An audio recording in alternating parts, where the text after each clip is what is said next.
Hi. So Chipotle has been a great model for kind of healthier quality, kind of sustainable ingredients in restaurant food. Is it reasonable to think that more restaurants could and should pursue this? I think that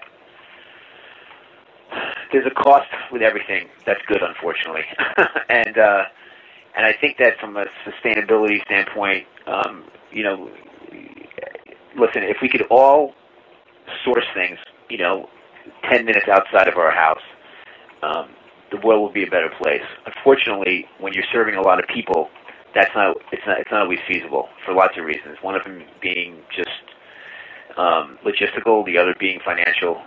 There's all kinds of reasons why that can and cannot work. But you can certainly try. And I think from a health standpoint, I think that it's clear that people across the board want to eat better food. Now, that doesn't necessarily mean less calories, although it can mean that.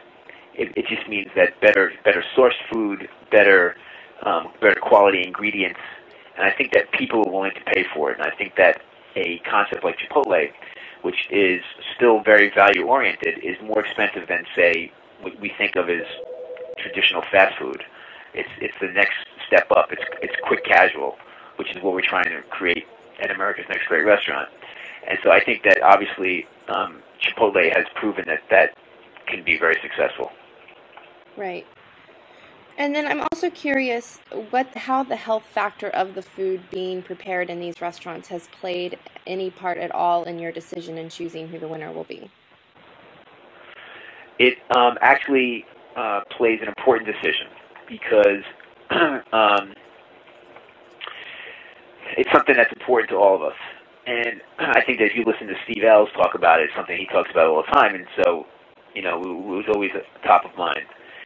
And even like for instance, like this, there's three concepts left. So the Indian concept can really lend itself, although it can be high in calories as well. But it's a place where it can really lend itself to being healthy.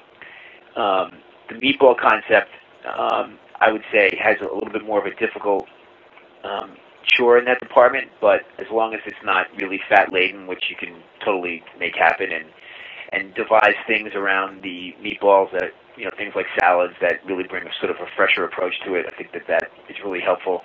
And then even soul food, which is traditionally, very high in calories, can be made, in a much healthier way. And I think that if you watch some of the programs, if you watch some of the episodes the last few weeks, you see that Jaman was really working towards that because he knew that that was incredibly important. So I think that they all had that top of mind, and I think the investors did as well.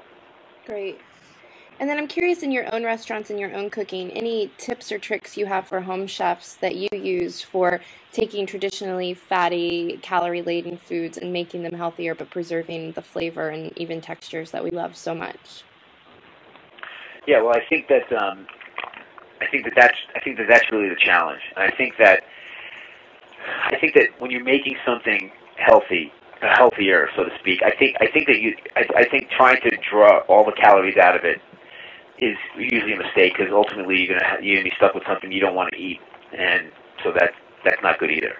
And so I think there's a happy medium where like you do something where you take a piece of something out and change it and substitute it for something healthier as opposed to doing it to the entire dish.